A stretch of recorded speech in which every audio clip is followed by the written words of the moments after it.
할렐루야. 우리 좌우 옆에 분과 한번 인사할까요? 사랑하고 축복합니다. 잘 나오셨습니다. 한 주간 주의 은혜로 평안하셨지요? 하나님의 은혜 가운데 우리 모두는 평안하고 안정되고 만족되고 기쁨된 삶을 살아가는 행복자입니다. 하나님께서 우리에게 너희는 행복하다 하셨기 때문에 행복한 겁니다. 오늘 우리 귀한 구역의 찬양 감사하고, 또 연약한 가운데서도 우리 장로님 기도의 자리에 서서 기도해 주시고, 또 우리 성도들의 일주일간의 삶 얼마나 고되고 힘드셨습니까? 그럼에도 오늘 이곳에 예배할 수 있도록 이끌어 주신 하나님의 은혜에 감사함으로 주님을 찬송하고, 오늘도 주시는 그 말씀이 우리의 마음에 행복이 되어져서 진정한 행복자, 하나님을 믿고 행복한 복의 길로 나아가는 영평의 성도들 될 수 있기를 주 예수님의 이름으로 축원합니다. 지난 시간에 이어서 우리는 행복자로 살아가기를 꿈꾸고 있습니다.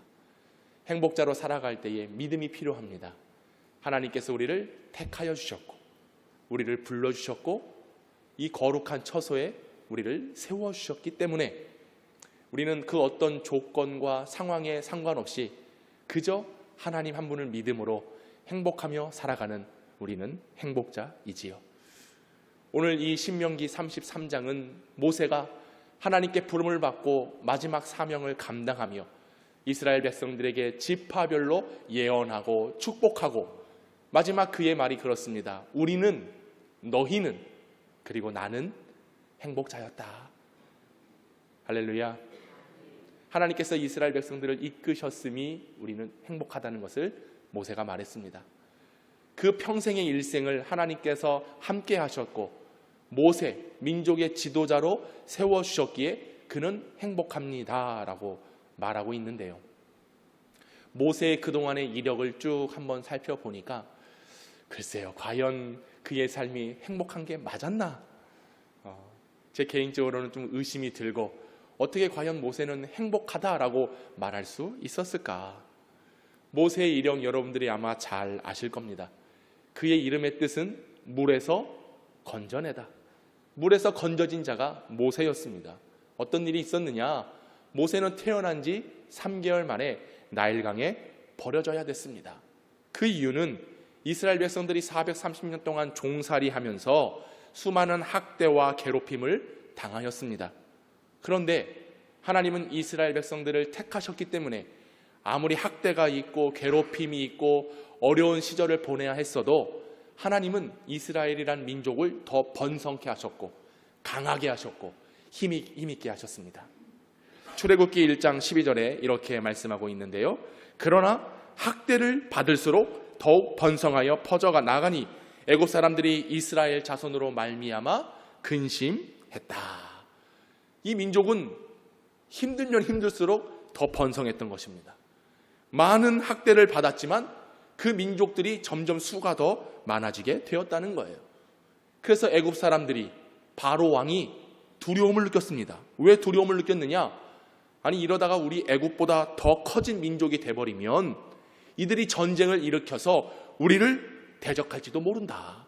그리고 지금 이스라엘 백성들 때문에 그들이 종이 되고 노예가 되어서 그들은 손쉽게 농사를 짓고 건물을 짓고 삶을 살아가는데, 혹시 이들이 많은 수들로 인하여서 우리를 대적하고 전쟁이 일어나고 또 이러다가 애굽을 떠나겠다, 우리 민족을 이루겠다라고 말하기 시작하면 이제 우리는 어떻게 하겠는가라고 하는 불안감과 근심에 있었습니다. 그래서 바로가 택한 방법이 무엇입니까? 산파들에게 이야기를 하길, 이 히브리인들이 아들을 낳으면 죽여라, 딸을 낳으면 살려두지만 아들을 낳으면 죽여버려라. 그래서 이 산파들이 예 알겠습니다, 그 칙령을 받들고 그렇게 하려고 했으나 그들은 하나님을 두려워했습니다. 산파들은 하나님을 믿었던 사람들이었죠. 출애굽기 1장 20절로 이렇게 얘기를 하는데, 하나님이 그 산파들에게 은혜를 베푸시니 그 백성은 번성하고 매우 강해지니라. 그 산파들은 하나님을 경외하였으므로 하나님이 그들의 집안을 흥왕하게 하신지라. 그러므로 바로가 그의 모든 백성에게 명령하여 이르되 아들이 태어나거든 너희는 그들 나일강에 던지고 딸이거든 살려두라 하였더라. 산파들에게 아들 나면 다 죽여버려. 근데 이 산파들이 아들을 낳아도 이 히브리인들의 아들이 아름답습니다. 잘생겼습니다. 강건합니다. 그러니 그들을 죽일 수가 없었던 것이죠. 그 가운데 누가 태어났느냐? 모세가 태어난 거예요. 그래서 요게벳이 이 모세를 3개월 동안 숨겨서 키웁니다. 근데 더 이상 숨길 수가 없어요. 그래서 어떻게 하죠? 갈대상다에 역청과 나무지를 칠하고 모세를 그 나무 상자에 담아 나일강에 흘려 보내는 겁니다. 그때 하나님은 모세를 기억하셨어요. 하나님의 섭리는 때마침 나일강가에서 목욕을 하던 바로의 딸이 그 나무 상자 안에 아이가 있는 것을 보고 이 아이는 실로 히브리인의 아이겠구나. 그래서 어떻게 합니까? 이 모세를 자신의 아들로 양자를 삼는 것입니다. 그렇게 모세가 40년 동안 바로의 궁에서 왕자의 삶을 살게 되지요. 40년이 흘렀습니다. 어느 정도 장성한 모세는 자기 동족인 히브리 사람들을 돌보고자 하는 마음이 생겨났습니다. 그 히브리인들이 서로 싸우고 마음이 나눠졌을 때에 너희가 그럼 어떡하냐? 우리는 한 민족이다. 한 핏줄이다. 너희가 이렇게 갈라져서 되겠느냐? 한 마음을 가져야 된다. 그런 상황 속에 애굽의 사람들이 히브리인들을, 이스라엘 백성들을 괴롭히고 때리고 폭력의 현장을 모세가 목격하게 됩니다. 그래서 어떻게 합니까? 우리 민족을 괴롭혀? 그래서 그 애굽 사람을 쳐 죽여요.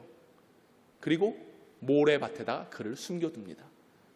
근데 얼마 안 가 이것이 발각이 되게 돼 있어요. 그래서 모세는 어떻게 합니까? 사람을 죽인 일 때문에 두렵고 떨리고 또 이것이 발각이 되면 아무리 왕자라 할지라도 그 벌을 면할 수가 없는 것입니다. 그래서 미디안 광야로 도망을 가는데 그 미디안의 광야 생활이 40년이었습니다. 40년 바로의 궁에서 왕자로 살다가 이제는 살인자, 도망자, 광야의 목자, 한 가정의 가장, 그렇게 80의 인생을 살아가게 된 것입니다. 근데 감사하게도 그 40년의 시간이 또 흘렀을 때에 하나님은 모세를 만나주시죠. 그리고 모세를 부르십니다. 떨기나무의 사건을 통해서 모세야, 내가 너를 이스라엘 민족의 지도자로 삼았으니 너는 애굽으로 가서 백성들을 이끌어라. 그래서 40년 만에 다시 어디로 갑니까? 애굽으로 갑니다. 애굽에 가서 하나님이 말씀하신 바를 바로 앞에서 담대히 말하고 10가지의 재앙을 기적적으로 보이며 이스라엘 백성들을 이끌고 약속의 땅 가나안으로 나아가는 것이죠. 그렇게 해서 모세의 일대기가 맞춰지느냐?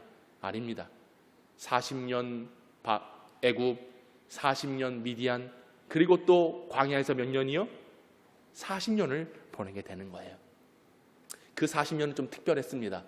시내산에서 하나님께로부터 직접 대면하여 율법을 받았습니다. 또 성막을 지으라 라고 하는 명령 속에 그 광야에서 초막을 짓고 성막을 지어서 언제나 하나님께서 백성들과 함께 하신다는 사실을 나타내 보였고, 모세는 그 일을 직접 주도함으로써 하나님이 나와 함께 계신다는 사실을 늘 경험하며 살았습니다. 그래서 모세의 인생은 40년씩 3번 인생의 전환기를 맞이하며 살았던 인생이었습니다. 이제 그 40년 광야 생활을 마치고 모세의 나이 120세가 되던 해, 그가 느보산 언덕에 올라가서 하나님께서 말씀하신 바대로 눈에 보이는 그 가나안을 보게 되는 것이죠. 그런데 여러분, 결과를 아시죠? 모세는 40년 120년의 삶을 살면서 약속하신 가나안 땅은 들어가지 못했습니다. 왜 들어가지 못했느냐? 유튜브에 들어가셔서 지난주 설교를 들으시면 그 이유를 아실 수 있을 것입니다. 모세의 이력은 그렇습니다. 물에서 간신히 건져내어져 생명을 부지하는 존재로 시작해서 애굽의 왕자, 미디안 광야의 도망자의 삶, 이스라엘 백성들을 이끄는 지도자, 그리고 율법을 기록한 기록자, 제사장, 백성들에게는 상담자, 그리고 하나님께는 백성들의 중보자가 되었고, 신명기 34장 10절에 보면 모세는 선지자였다라고 말했어요. 최초의 선지자. 그리고 마지막 선지자는 바로 예수 그리스도시죠. 아주 화려한 이력을 가지고 있는 모세였습니다. 유대인들은 지금까지도 그 율법의 창시자였기 때문에 모세를 그 유대교의 창시자로서 아브라함과 모세를 동등히 여기며 구약의 대표적인 인물로서 모세를 믿고 모세를 지지하고 모세의 가르침대로 살아가고 있는 유대인들이 지금도 많이 있습니다.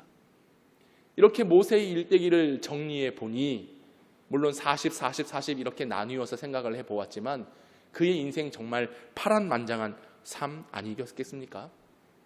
이제 이렇게 고생하고 살았으니 어떤 보상이 주어져야 되는 거 아니겠어요? 그런데 120년 그 인생 고생만 했습니다. 도망만 다녔습니다. 자신의 혈통이 히브리임에도 불구하고 이방 땅의 이방의 왕자로 살아가야 했습니다. 근데 더군다나 거기에다가 가나안 땅을 눈앞에 두고도 들어가지 못하는 상황. 모세의 마음이 어땠을까요? 만약 제가 모세와 같은 삶을 살았다고 한다면 하나님, 이게 뭡니까? 고생은 고생대로 하고 힘은 힘대로 들고 지금까지 이렇게 너무나 어렵게 살아왔으니 어차피 40년씩 이렇게 제 인생을 전환시켜 주셨으니 이제 가나안에 좀 들어가게 하셔서 거기서 더도 말고 딱 40년만 더 살게 해주십시오. 할렐루야. 그러면 얼마나 좋겠습니까? 근데 하나님은 아니야. 그저 보기만 해. 너는 120세의 나이로. 여러분, 성경에 말하고 있어요. 모세는 눈이 쇠하지 않았어요. 그가 기력이 쇠하지 않았어요. 더 강건했습니다. 그런데 하나님은 아니야. 넌 여기까지야. 어떤 보상이 없어요. 그렇게 120살을 살고 끝을 맺는 것을 봅니다. 모세의 마음이 어땠을까? 저는 매우 섭섭했을 것 같아요. 서운했을 것 같아요. 또 한편으로 보면 화도 났을 것 같아요. 여러분, 인생 지금껏 살아오면서 물론 좋은 날들도 많았었겠지만 정말 괴롭고 힘들고 정말로 온 힘을 다해서 여기까지 온 거 아니겠습니까? 우리 영평교회 역사도 45년의 역사를 자랑하고 있는데 이 교회를 45년 동안 세우기까지 여러분 얼마나 수고하고 노력했고 기도했습니까? 그런데 하나님이 이제 거기까지야. 더 이상 너를 필요하지 않아. 그럼 얼마나 섭섭해요. 여러분의 인생 지금껏 열심히 달려왔는데 이제 좀 살만하고 평안하고 이제 좀 누리면서 살아야 되겠다. 지금 그럴 마음을 가지고 있는데 하나님이 아니야. 너 오늘 밤 너 끝나. 얼마나 아깝습니까? 오늘 하나님이 우리에게 말씀하십니다. 너 오늘 여기에 끝이야. 이거 봐, 아무도 지금 아멘 안 하잖아요. 하나님 오늘 말씀하신다니까요. 모세야, 넌 보기만 해. 끝났어. 나 너 데려갈 거야. 오늘 우리에게 이렇게 말씀하신다면 여러분, 할렐루야. 안 그래도 나 이 세상 살기 힘들었는데 나 주님 나라 가겠습니다. 말할 사람 아무도 없어. 혹시 계세요? 아니, 이 정도 이제 고생했고 자식들도 키우고 손주 손녀도 보고 증손자도 보고 살 집도 있고, 그런데 이제 좀 나도 자식들에게 효도도 받고 내가 그동안 모아놓은 돈 이거 좀 쓰고 살아야 되겠다. 아니라니까요. 하나님이 오라 그러면 끝난다니까요. 그러니 우리가 갈 마음이 없어요. 왜? 하나님 이왕 인생 나 이렇게 힘들게 사시게 했는데 좀 은혜를 좀 더 주세요. 40년 그래 한 4년만 더 주세요. 지금 그럴 판이란 말이죠. 얼마나 섭섭합니까? 근데 하나님은 아니라는 거예요. 근데 여러분 보세요. 마지막 이 고별 설교를 보면서 모세가 이스라엘이여 너희는 행복한 자들이야 라고 말하고 있다는 사실입니다. 제 개인적 입장으로 본다면 행복할 이유가 전혀 없어요. 가나안에 들어가서 그 땅 흙이라도 한번 밟아보고 젖과 꿀이 흐른다고 하는데 거기서 젖이라도 한번 마셔보고 그 꿀이 무엇인지 한번 얼마나 단지 한번 내 입에 대야 그래야 좀 그동안의 고생에 대한 노고를 보상받는 거 아니겠습니까? 근데 보기만 하래요. 그리고 끝이래요. 그리고 120세의 일기로 모세가 죽습니다. 그런데 그런 상황에서 어떻게 행복하다라고 말할 수 있겠습니까? 저는 요즘에 야구를 보면서 한화 이글스라고요, 대전을 연고지로 하는 팀이 있습니다. 거기는 늘 꼴찌야. 늘 꼴찌인데 그들의 주제가가 있어요. 뭐냐면 나는 행복합니다라는 노래를 불러요. 참 모세 같은 자들이다. 충청도 사람들이 그렇구나, 이런 생각을 해봅니다. 늘 꼴찌예요. 늘 져요. 안 돼요. 그런데 행복하다고 노래를 하더랍니다. 모세의 상황을 보세요. 행복할 이유 조건이 하나도 없어요. 고생만 했어요. 도망만 다녔어요. 자신의 민족성을 드러내지도 못했어요. 어머니 품 안에서 젖만 먹었어요. 그게 다예요. 그런데 모세에게 가나안에 들어가지 못한다? 얼마나 섭섭했을까? 그런데 모세는 그 섭섭함 이겨내고 저의 마음과는 다르게 우리는 행복한 자다라고 말하고 있는 겁니다. 여러분, 이 행복은요, 그냥 내가 입술로 행복합니다, 뭐 사랑합니다, 축복합니다, 이렇게 되는 게 아니에요. 내가 정말 행복해야 행복하다라고 말할 수가 있는 거예요. 내가 정말 사랑해야 상대방을 사랑할 수가 있습니다. 제가 알아요. 제가 방금 말씀 증거하기 전에도 우리 서로 인사합시다, 사랑하고 축복합니다 인사했어요. 이따가 하나님께 예물 드리고도 이제 또 인사할 겁니다. 사랑하고 축복합니다. 안 하는 사람들은 죽어도 안 해요. 사랑하고 축복합니다 인사합니다 그러면 그냥 어떤 분들은 사랑합니다 축복합니다 말하는데, 어떤 분들은 로봇이야, 로봇. 그 입술 여는 것조차도 힘들어. 왜? 내 마음에 사랑이 없거든. 내 마음에 그 사람을 축복하고자 하는 마음이 없거든. 그런데 어떻게 그냥 목사님이 하라고 하니까 그냥 이렇게 목석처럼 서 있기 민망하니까 이렇게 딱 까딱 두 번. 왜? 내 마음에 그런 마음의 상태가 되지 않았기 때문에 그래요. 근데 모세가 백성들을 향하여 너희는 행복하다, 나는 행복하다, 우리 백성들은 행복하다라고 말한 이유는 그가 진실로 그 마음에 행복이 충만했기 때문에 그렇습니다. 저와 여러분도 정말 하나님을 믿으며 행복한 자로 살기를 바랍니다. 단순히 그냥 목사님이 행복하래, 그냥 그렇게 말씀하시네, 그러면 아멘 하고 끝나는 게 아니라 정말 내가 내 마음속에 있는 행복으로 살아가야 돼요. 정말 내가 사랑을 가지고 우리가 그리스도 안에서 함께 하나 되었다는 사실을 알고 왜 교회로 모였는지 그 사실을 제대로 안다면 나는 내 옆에 앉아 같이 예배드리는 성도를 사랑하게 되어 있습니다. 나에게 이 사랑의 마음이 있는지, 이 행복의 마음이 있는지 여러분들이 항상 점검해 보셔야 돼요. 오늘 말씀을 보니 모세는 정말로 행복한 자였습니다. 오늘 본문이 되는 신명기 33장의 마지막 후반절 내용을 우리가 읽었는데, 모세가 마지막 고별 설교를 하면서 주된 핵심들은 뭐였느냐? 나 같은 사람이 하나님의 도움을 받고 살았습니다. 나 같은 사람이 하나님의 처소에 거하게 되었습니다. 나 같은 사람이 영원하신 하나님의 팔에 붙들리게 되었습니다. 나 같은 사람이 주 안에 있으므로 안전히 거하며, 나 같은 사람이 마르지 아니하는 샘에서 물을 마시며 영원히 사라지지 않는 영의 양식을 내게 주셨으며 새 포도주에 넘치는 은혜로 내게 허락해 주셨습니다. 그러니 나는 행복한 사람입니다. 그리고 마지막 절에 뭐라고 말합니까? 우리가 구원 얻은, 이렇게 구원 얻은 백성이 어디가 있겠는가?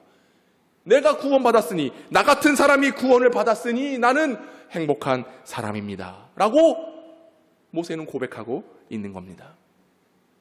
여러분, 우리의 상황을 볼까요? 우리 같은 사람이, 나 같은 사람이 오늘 하나님의 도우심을 받고 주의 인도함 속에 살아가고 있음이 얼마나 감사한 일입니까?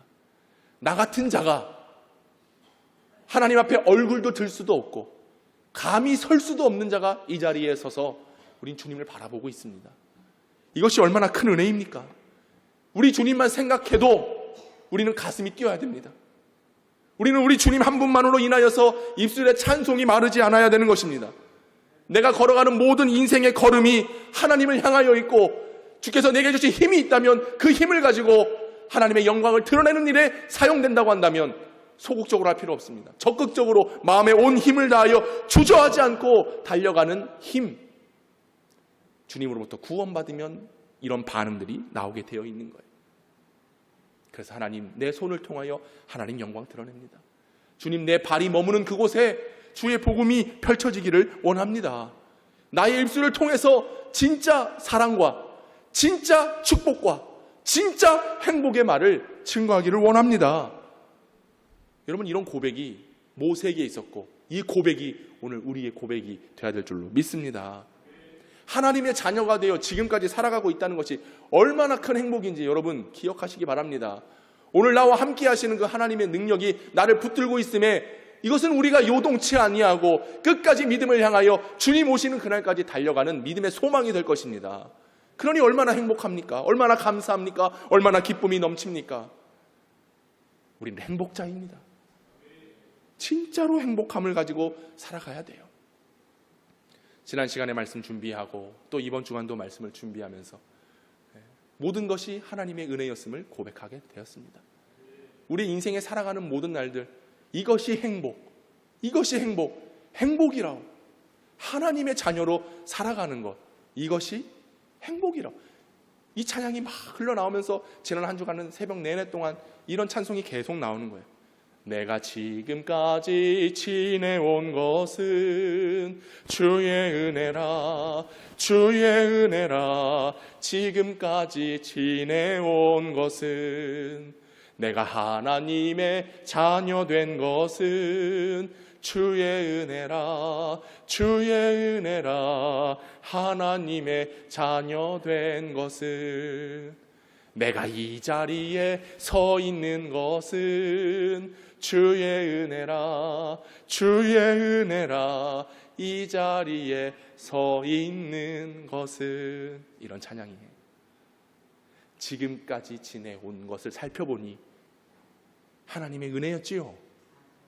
모세가 120년의 인생을 살아온 것을 쭉 살펴보니 비록 가나안에 들어가지 못했어도 지금까지 살아온 것이 은혜였다라고 하는 거예요.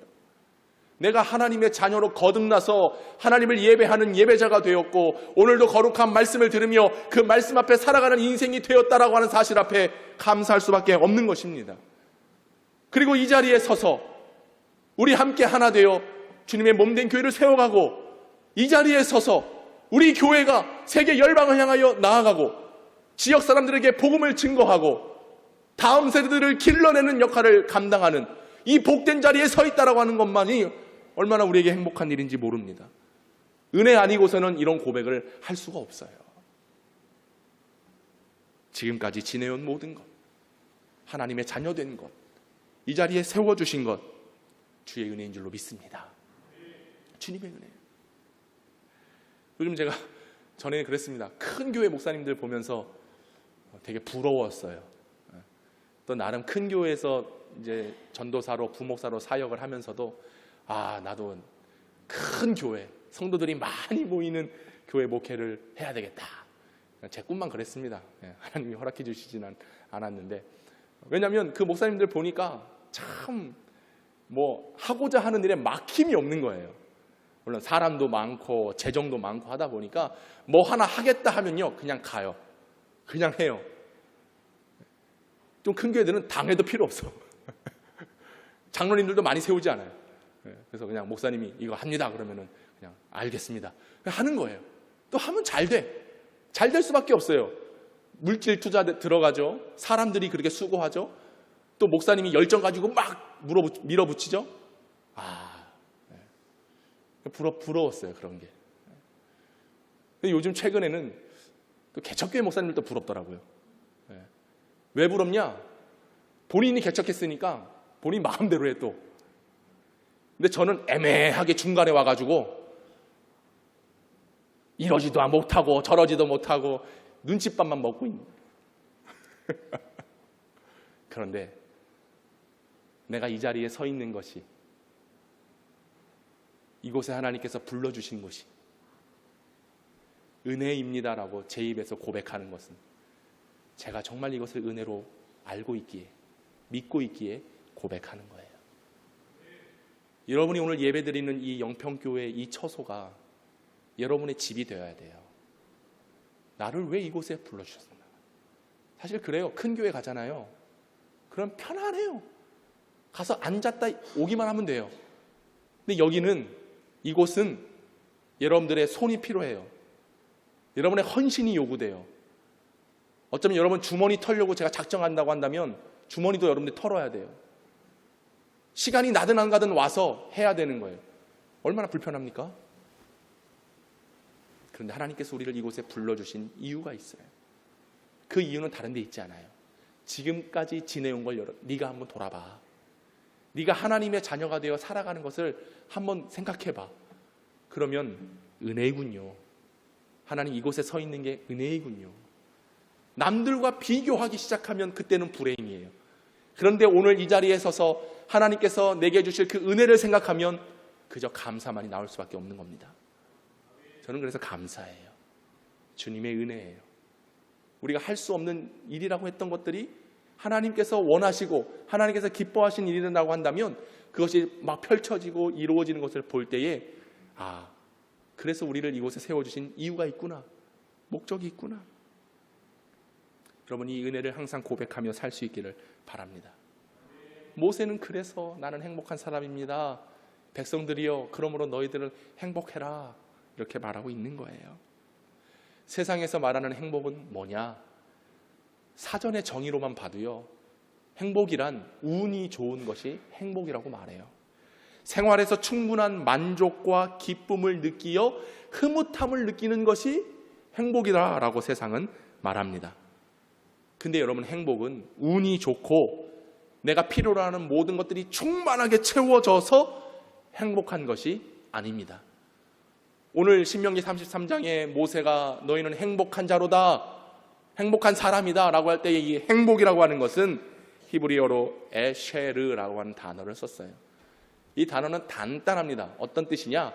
하나님이 우리에게 복을 주시다, 하나님이 우리에게 은혜를 베풀어 주시다 라고 하는 뜻입니다. 여러분 행복은 뭐냐? 하나님께서 주시는 복을 받을 때 행복한 거예요. 세상에 내가 원하는 것들 채워져서 행복한 게 아니라 내가 원하고 바라는 대로 자녀들이 승승장구하고 내 집이 30평, 40평, 50평 늘려가서 행복한 것이 아니고 내 자동차가 경차에서 중형차에서 대형차에서 트럭 버스 몬다고 행복한 게 아니라 하나님께서 구원을 주시고 하나님께서 은혜를 주시고 하나님께서 우리에게 말씀을 주시면 이 말씀을 받고 구원을 받는 것이 참된 복이라고 하는 사실입니다. 여러분 그래서 우리는 이 에쉐르, 하나님께서 주시는 것을 받으며 살아갈 때 행복한 거예요. 근데 이 에쉐르라고 할 때에 또 다른 영적인 깊은 뜻이 하나 있습니다. 뭐냐면 하나님께서 우리에게 복을 주시는 것 맞아요. 그런데 그 복을 받고도 복을 받은 대로 살지 못하면 그게 무슨 소용입니까? 그래서 에쉐르라고 하는 뜻은 똑바로 걸어가다, 온전한 길로 나아가다라는 뜻이 있어요. 행복은 뭐냐? 하나님께서 주시는 복을 가지고 그 복을 받고 똑바로 걸어가야 되는 거예요. 온전하게 살아가야 되는 거예요. 우리가 오늘 교동문 하면서 시편 1편의 내용이잖아요. 복 있는 사람은 어떤 사람입니까? 악인의 길을 쫓지 아니하는 거예요. 오만한 자의 자리에 앉지 아니하는 거예요. 근데 문제는 뭐냐? 우리가 왜 인생을 살면서 세상 속에서 행복을 느끼지 못하고 불행하다 생각을 하느냐? 그 이유는 하나님께서 수많은 여러 가지의 복과 은혜를 주셨음에도 우리가 나가가야 될 길이 똑바른 길이 아니에요. 온전한 길이 아니에요. 악인의 길을 쫓습니다. 죄인의 길에 들어섭니다. 오만한 자리에 섰습니다. 하나님의 영광이 아니라 나의 영광을 위해 서 있습니다. 내 욕심과 자랑으로 살아갑니다. 그러니 똑바로 살지 못해서 복을 얻지 못하는 거예요. 똑바로 나아가지 못하니, 온전한 길로 살지 못하니 행복이라는 것이 내 삶에 주어지지 않는 겁니다. 행복은 무엇이냐? 하나님께서 주시는 복을 가지고 똑바로 살아가는 거예요. 온전하게 주의 길로 나아가야 되는 것입니다. 왜 자꾸 나의 길을 가려고 합니까? 오늘 제가 목회하는 게 제 영광, 제 성공, 제 부, 제 명예, 저는 내려놔야 돼요. 더 이상 그런 마음으로는 이 자리에 설 수 없는 자입니다. 그러나 제 마음은 여전히 제 목표는 하나님의 영광입니다. 교회 유익입니다. 여러분들이 이곳에서 이 말씀을 듣고 행복한 자로 살아가기를 원하는 것이 제 목표의 최종 꿈입니다. 그러기 위해서는 우리가 바른 길로 가야 돼요. 똑바른 길로 가야 돼요. 오늘 우리가 찬송했습니다.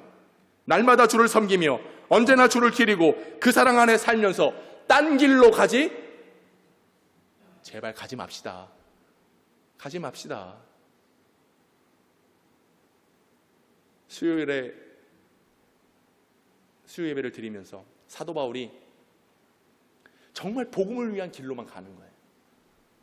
딴 길로 가지 않았어요. 나는 그리스도의 종입니다. 근데 그 종이라는 뜻이 어떤 뜻이냐? 일반적으로 어떤 맡겨진 일을 감당하는 뜻에서 종이 아니라, 여러분 기억하시죠? 로마 군함 밑에서 노를 젓는 자의 뜻을 가진 종이라 말했습니다. 바울은 로마로 가기 위해 노졌습니다. 왜 노를 졌습니까?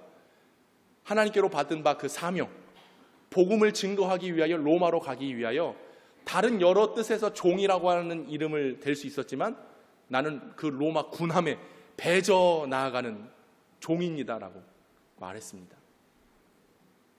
자신의 영광 드러내지 않았어요. 철저하게 종이 되어져서 하나님 원하시는 방향으로 나아간 것입니다. 오늘 저와 여러분들이 그리스도 안에서 사실 예수를 믿으면 종된 자들 아닙니까?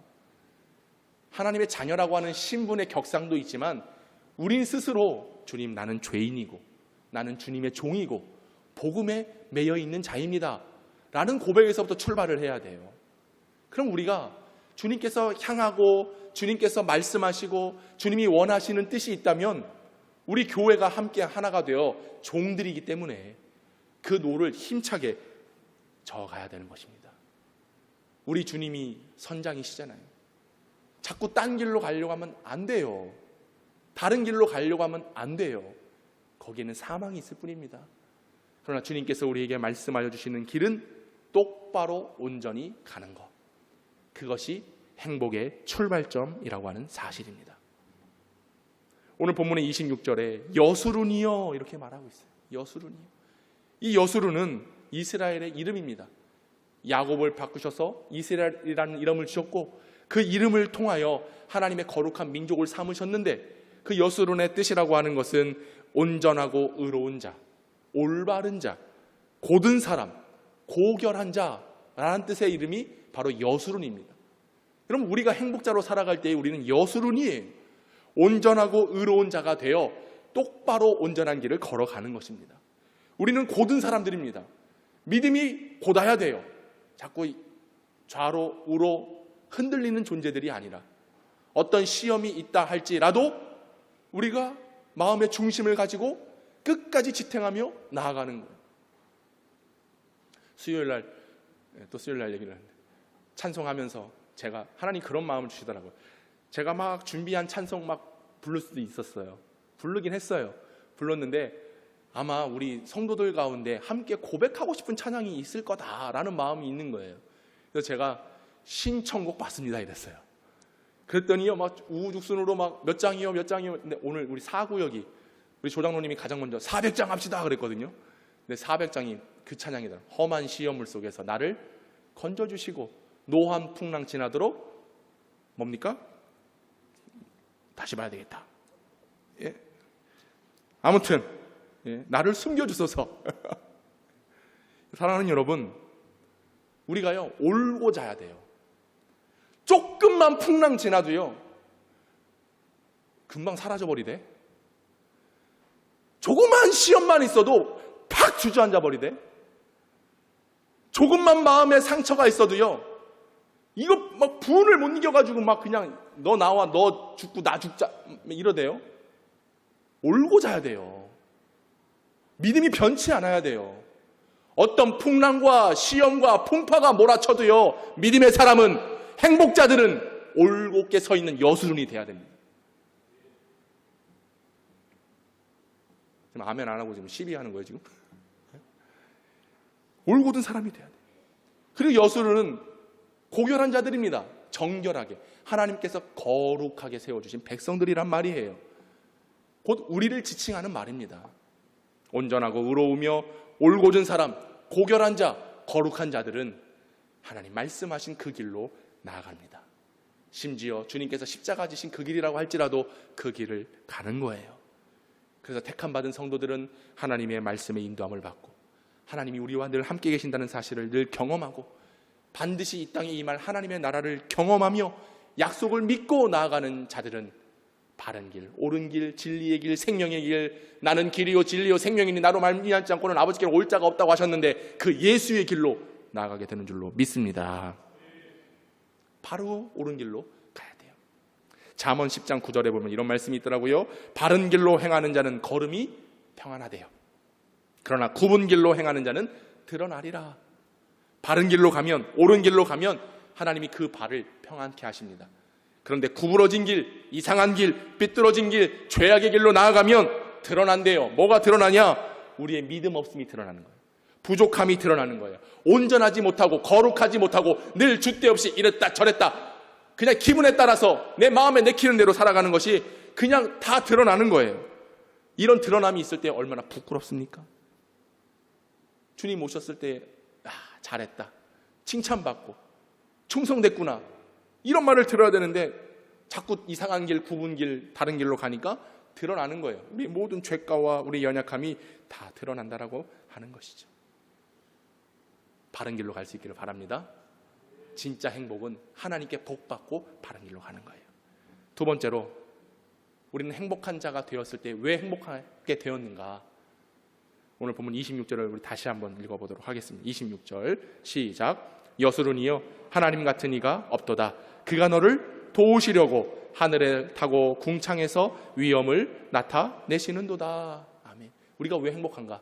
하나님이 우리를 도와주시기 때문에 그렇습니다. 하나님이 우리를 도와주십니다. 우리의 살면서 우리 인생에 얼마나 위기의 순간들이 많이 있습니까? 인생 살아가는 자체가 고난이고 위기입니다. 그런데 그때마다 하나님이 우리를 돕고 계신다는 사실을 믿으시고 행복할 수 있기를 바랍니다. 본문에 하늘을 타고 궁창에서 위엄을 나타내신다. 이 말은 뭐냐? 이스라엘 백성들이 출애굽하여 가나안으로 향하여 나아갈 때에 첫 번째 위기가 있었습니다. 바로 홍해가 앞에 있었죠. 그 홍해를 누가 가르십니까? 하나님이 가르세요. 그래서 백성들이 그 홍해를 건너서 다행히도 그 모든 어려움과 시기와 극복을 할 수 있도록 하나님께서 인도해 주셨는데 그 말씀이 바로 하늘을 타고 궁창에서 위엄을 나타내셨다. 그 놀라운 기적의 사건을 말씀해 주고 있는 것입니다. 27절에도 이렇게 말합니다. 영원하신 하나님이 내 처소가 되시니 그의 영원하신 팔이 내 아래에 있도다. 그가 내 앞에서 대적을 쫓으시며 멸하라 하시도다. 홍해 앞에서 이제 어떡하지? 우리 죽었네. 이제 하나님 난 죽었네. 이럴 바에 우리를 왜 출애굽했어? 우리 다시 애굽으로 돌아가자. 이런 상황 속에서 하나님께서 위엄을 나타내심으로 하늘로부터 역사하신 하나님의 권능이 그 애굽의 대적들을 쫓아내시는 거예요. 할렐루야. 그 대적들을 멸하여 주시는 것입니다. 하나님이 도우셨기에 하나님의 위엄이 나타났기 때문에 이스라엘 백성들이 행복한 광야의 길로 갈 수 있었다라고 하는 사실이에요. 백성들은 두려워했습니다. 모세도 이걸 어쩌나 당황했을 겁니다. 그런데 출애굽기 14장 13절에 이렇게 말합니다. 모세가 백성에게 이르되 너희는 두려워하지 말고 가만히 있어서 여호와께서 오늘 너희를 위하여 행하시는 구원을 보라. 너희가 오늘 본 애굽 사람을 영원히 다시 보지 아니하리라. 여호와께서 너희를 위하여 싸우시리니 너희는 가만히 있을지어다. 왜 가만히 있어요? 그냥 아무것도 하지 말라는 말의 개념이 아니라 제가 말씀드립니다. 우리는 우리 인생의 문제를 해결하는 자들이 아니라 하나님으로부터 해결을 받는 자들이에요. 우리가 왜 기도합니까? 하나님 해결해 주세요. 근데 우리가 가만히 있지 않고 계속 이것도 하고 저것도 하고 별 아무 일들을 다 합니다. 왜요? 내가 해결자가 되려고 하니까. 하나님은 잠깐 가만히 계세요. 내가 합니다. 하나님 모르는 말씀 마세요. 이건 이렇게 해야 됩니다. 반대가 돼야 돼요. 너희는 가만히 있어라. 이게 무슨 말씀인지 잘 알으셔야 됩니다. 가만히 있으라고 해서 집에 가만히 있고 예배 시간에 나오지도 않고 기도도 하지 말라는 말이 아니에요. 가만히 있으라는 것은 하나님이 일하시는 것을 보라. 오늘 말씀에 의하면 하나님의 위엄이 나타나는 것을 봐라. 더 쉽게 말씀드리면 내가 너를 도와주리니 두려워 말라, 염려하지 말라, 나는 너를 바라봐라, 이것만입니다. 할렐루야. 이거 외에는 없는 거예요. 왜 행복한가? 하나님이 해결해 주시잖아요. 하나님이 도와주시잖아요. 하나님이 우리를 붙잡아 주시잖아요. 이 홍해를 가르시는 분이 하나님이십니다. 그게 안 된다고 한다면 신약성경에는 어떤 얘기가 있었어요? 베드로에게 물 위로 걸어오라. 물이 갈라지지 않으니까 그 물 위를 짓밟고서라도 걸어 나아가도록 하나님이 베드로를 부르셨습니다. 베드로뿐이겠습니까? 홍해를 가르신 하나님께서 우리의 인생의 문제도 갈라주십니다. 그 길을 걷게 하십니다. 심지어 그것이 안 된다고 한다면 물 위를 걸어서라도 그 환경과 질병과 더러움과 죄악을 짓밟아서 주의 은혜의 길로 나아가게 하십니다. 왜요? 하나님이 도와주시니까. 두 번째로, 우리가 왜 행복하며, 세 번째죠, 행복하게 살 수 있는가? 오늘 보면 27절을 다시 한번 볼까요? 27절 시작. 영원하신 하나님이 내 처소가 되시니 그의 영원하신 팔이 내 아래에 있도다. 이렇게 말씀하고 있어요. 후반절의 말씀인데, 하나님이 우리의 처소가 되었기 때문에 우리는 행복할 수 있습니다.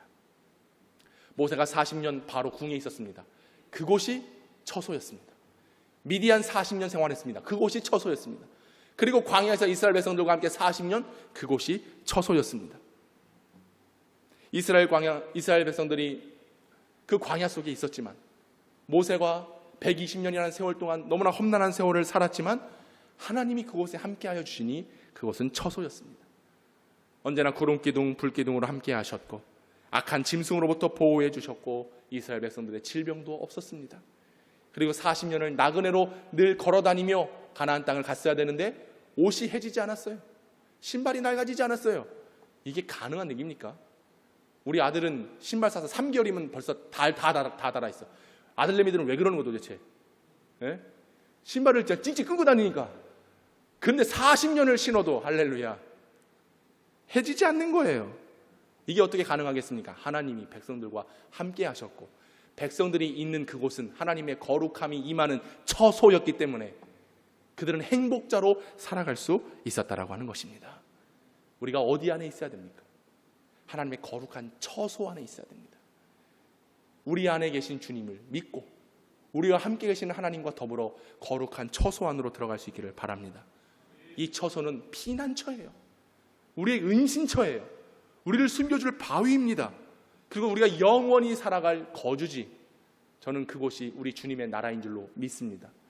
그 나라는 반드시 오게 되어 있고 주님 약속하신 때에 우리는 그 약속을 믿고 나아가는 백성들은 반드시 그곳에서 영원히 살게 되는 영생의 복락이 우리 주님으로부터 주어질 줄로 믿습니다.